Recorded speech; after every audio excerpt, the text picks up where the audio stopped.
উঠলো বাই তো কটক যাই, থুড়ি এক্ষেত্রে পুরী। হঠাৎ করে কাজের সূত্রে দুদিনের জন্য চলে গেছিলাম পুরী। সকাল সকাল ট্রেন থেকে নামলাম পুরী স্টেশনে, সেখান থেকে ম্যাজিক কার বুক করে একে একে Puri hotel, light house cross করে চলে আসলাম আমাদের হোটেলে, কৃষ্ণা সি সাইট। রিসেপশনে চা খেয়েই বেরিয়ে গেলাম সমুদ্র দর্শনে। জলে পা ভিজিয়ে সমুদ্রের হাওয়া গায়ে মেখে ফিরে আসলাম ব্রেকফাস্টের জন্য। ব্রেকফাস্টে ছিল বুফের আয়োজন। নানা রকম আইটেম দিয়ে সারলাম আমাদের ব্রেকফাস্ট।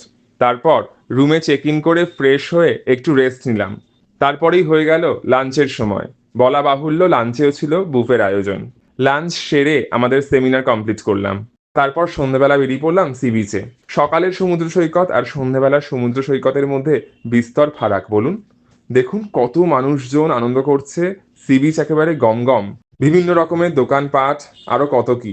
তারপর বাড়ির সবার জন্য গাঙ্গুরামের খাজা কিনে হোটেলে ফিরলাম। পুরী যাচ্ছি শুনলে বন্ধু বান্ধব আত্মীয় স্বজন সবাই খাজা বা গজার জন্য অপেক্ষা করে, ঠিক কি না?